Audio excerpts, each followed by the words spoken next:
आप सभी से हम अनुरोध भी करते हैं और आपको याद भी दिलाते हैं कि जब भी आप इस कार्यक्रम को देखने बैठें तो कॉपी और पेन भी साथ में ज़रूर लेकर बैठें।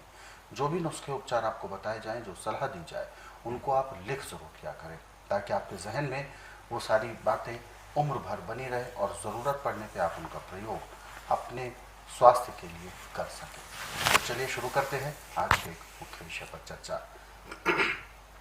आज के इस अंक में हम गुरुजी बात करने जा रहे हैं स्टोन की।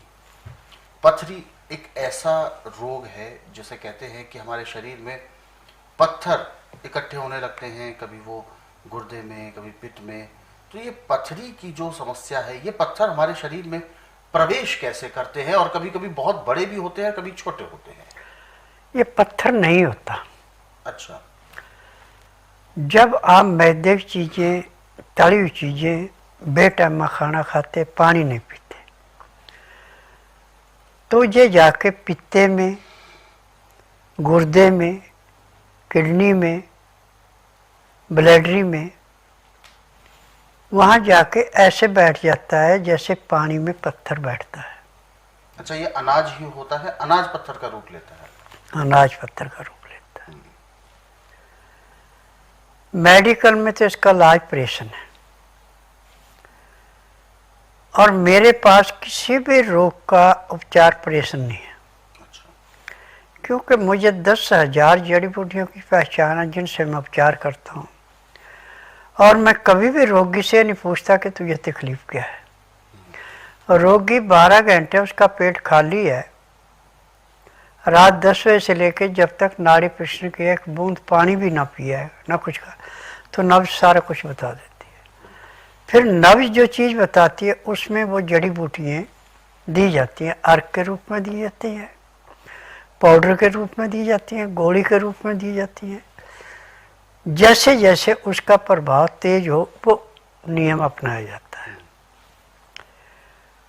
और पत्थरी ऐसे निकलती है फिर जैसे पानी में से मछली पकड़ी जाती है। अब हम संतरे का, मनक्के का बीज निकाल के फेंक देते हैं, छुआरे का बीज निकाल के फेंक देते हैं, गुटली।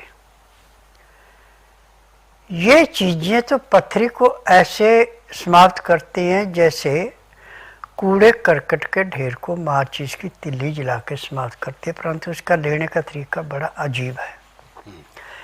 पहले इनको कढ़ाई के अंदर डाल के धीमी आंच पे अच्छी तरह इनको भूना जाता है। अच्छा। भूनने के बाद इनको पीस के पाउडर बनाया जाता है। अब ये पाउडर गाय के दूध से या बकरी के दूध से 2 से 2.5 ग्राम दिया जाता है, इससे ज़्यादा नहीं देते। परंतु 3-3 घंटे या 4 घंटे के फासले से 3 खुराकें एक दिन में देनी पड़ती हैं। जब इसको देते हैं तो अंदर जाके जहाँ पे भी पथरी बनी है उसको ऐसे तोड़ता है जैसे पत्थर को ब्लास्टिंग करके तोड़े कई टुकड़े किए जाते, ऐसे उसके टुकड़े करता है और टट्टी पेशाब के द्वारा बाहर निकाल देता है और पथरी खत्म हो जाती है। और हर आदमी को गर्मी सर्दी कोई भी हो, कम से कम 3 लीटर और ज़्यादा से ज़्यादा 5 लीटर लिक्विड पदार्थ लाजमी लेना चाहिए। और जो व्यक्ति खाने के साथ लस्सी पीता है या दही खाता है उसको पथरी नहीं बनती। अब आजकल जो दूध है नकली दूध ज़्यादा है। भैंस का दूध है, चाहे गाय का है, चाहे बकरी का है, इसके अंदर एक तो सोयाबीन का मिलाया जाता है बना के। सोयाबीन का तो नुकसान नहीं करता, परंतु जो केमिकल फिर इसके अंदर मिलाए जाते हैं इसको रोकने के लिए कि फटे ना, वो जाके नुकसान कर रहे हैं। यदि आप जो मोल दूध लेते हैं उससे अच्छा है कि सोयाबीन आधा किलो पिसा के आटा रख लें, और जितना आपको दूध चाहिए यानी 100 ग्राम आटे का 1 किलो दूध बनता है। यदि आप इस दूध का प्रयोग करते हैं तो भी आपको पथरी नहीं बनेगी, गैस नहीं बनेगी, कभी हार्ट अटैक नहीं होगा, कभी आपका लीवर काम करने से इनकार नहीं करेगा। ये सोयाबीन के अंदर की ताकत है।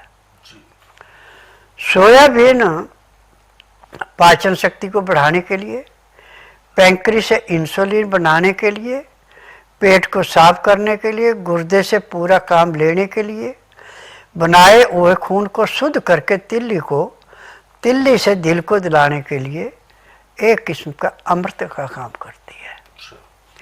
और जो 12 महीने सोयाबीन, काला चना, मूंग बोट इसका प्रयोग कर रहे, उसको कभी पथरी, गैस, बीपी कोई बीमारी हो ही नहीं सकती, क्योंकि उसका लीवर काम करेगा, पेट अच्छा साफ होगा, बीमारी कहाँ से आएगी।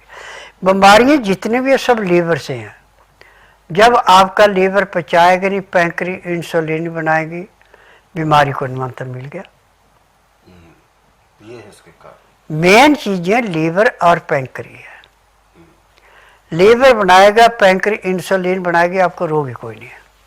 बिल्कुल। और गुरुजी, जैसे कि बहुत सारे मेडिकल एक्सपर्ट्स जो होते हैं, न्यूट्रिशन एक्सपर्ट्स जो होते हैं, वो अक्सर कुछ चीज़ों को निषेध करते हैं कि कच्चा टमाटर नहीं खाना चाहिए क्योंकि उसके बीज से होता है पथरी बन जाती है। बहुत सारे लोग कहते हैं अमरूद के बीज जो होते हैं उससे भी पथरी, क्योंकि वो बीज अंदर जाके जम जाते हैं, या बहुत सारे ऐसी बातें हैं। तो क्या ये मिथ्य है या सच्चाई है, क्या? देखिए, टमाटर के बीज से पथरी नहीं बनती। अच्छा।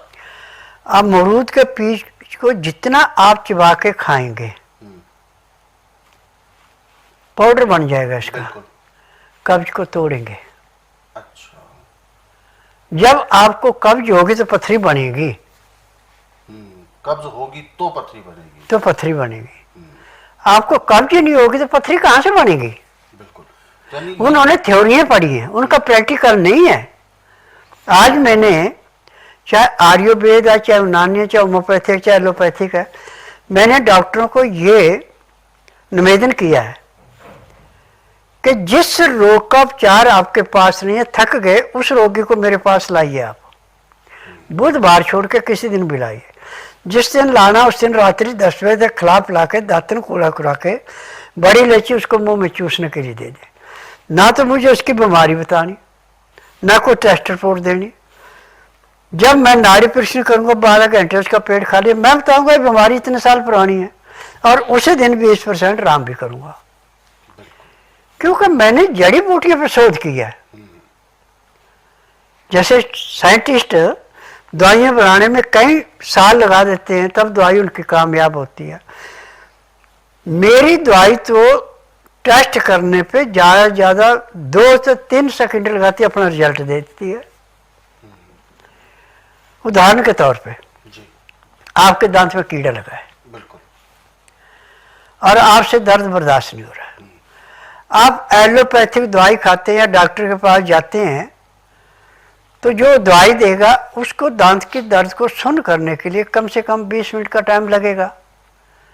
मुझे 1 सेकंड लगता है। पीपल के पेड़ के पास गए, चाकू और रुई ले गए, जहाँ नरम छाल वहाँ चीरा लगाया और रुई दूध से भिगोई और दांत पे रख दी। दांत पे रखते दर्द खत्म। अब 5 मिनट तक वो मुंह बंद रहेगा तो मरा हुआ कीड़ा भी रुई के साथ ही आ जाएगा। अच्छा, इतना प्रभावशाली है। हाँ, क्योंकि जड़ी बूटियों के अंदर पूरे गुण हैं। केमिकल में कोबरे के सांप में, बिच्छू के सांप में गुण नहीं है। वो अंग सुन कर सकते हैं, रोग नहीं काट सकते। जी, ये इसके सही कारण। हाँ, बिल्कुल। तो दर्शक